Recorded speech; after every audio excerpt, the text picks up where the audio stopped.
तुमची स्टोरी ही इन्स्पिरेशनल आहे. आतापर्यंत कोल्हापूरमध्ये तुम्हीच हे पुरस्कार घेतलाय.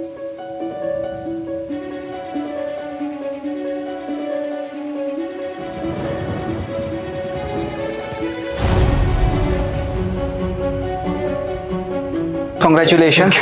मग किती वर्षापासून योगा? 15 ते 16 वर्ष प्रॅक्टिस आहे योगाचं, पण कॉम्पिटिशनचा एक्सपिरियन्स जास्त नव्हता. 2 ते 2.5 वर्ष कॉम्पिटिशनचं प्रॅक्टिस केलं. काय घेतात योगामध्ये, कॉम्पिटिशन मध्ये काय घेतात? ऍक्च्युली कॅटेगरी असते traditional, forward bend, hand balance, leg balance, twisting, back bend, supine. माझं सुपाइन होतं. सुपाइन मध्ये सुपाइन म्हणजे 25 आसनं असते, ती पाठीवरती झोपून केली जाणारी असते. त्याच्यामध्ये होल्डिंग टाइम 1 मिनिट असते. नॅशनलला जी कॉम्पिटिशन झाली त्याच्यामध्ये 1 मिनिट होल्डिंग होतं, पण इथे कसं बाहेर देशातल्या ऍथलीटना होल्डिंग एवढं जमणार नाही. पण त्यांनी काय केलं, 15 सेकंद जर ठेवलं. मग कॉम्पिटिशन मध्ये थोडी आसनं पण सोपी टाकली, म्हणजे चॉईस करून टाकली की कॉम्पिटिशन थोडी सोपी झाली. तर 1 साइड होते. Okay okay. माझा स्कोर झाला होता 41.78 आणि जपानच्या ऍथलीटचा स्कोर झाला 41.79. फक्त 0.01 ने मेडल गेले.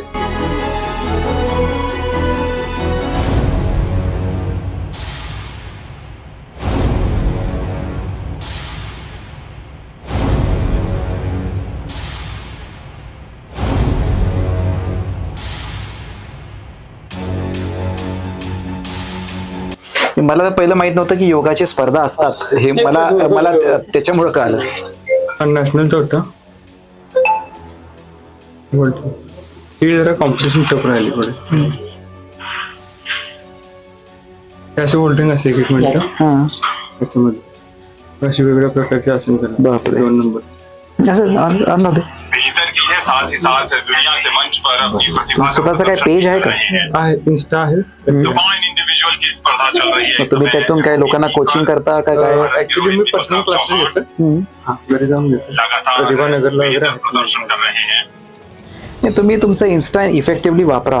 सो दॅट तुम्हाला बरेच ऑनलाईन म्हणजे it is a good tool for increasing your business.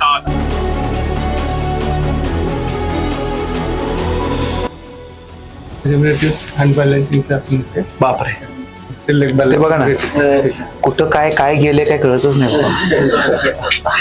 तुम्ही म्हटलं सर रामदेव भाऊ म्हणजे हे बघा ना, ते दोन्ही पाय वरती, हात वर बॅलन्सिंग आहे.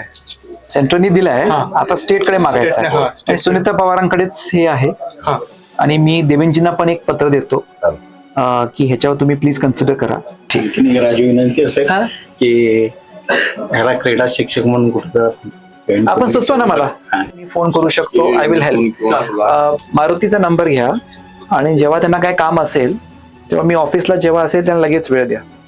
तर तुम्ही सुचवा की कुठं स्कोप आहे. I will gladly talk, no problem. मला अजूनही वाटतं की तुमचा इन्स्टा पेज थोडं तुम्ही तुमच्या बिझनेस पॉईंट ऑफ व्ह्यू चांगलं डेव्हलप करा. त्याच्या माध्यमातून जेवढे तुम्हाला त्याच्यात चांगले व्हिडिओज तुम्ही करून टाकले तर तुम्हाला इन्क्वायरीज येतील आणि त्याला ऑनलाईनच्या पॉईंट ऑफ व्ह्यू पण तुम्हाला एक बिझनेस पॉईंट ऑफ व्ह्यू होते. It's a very big tool.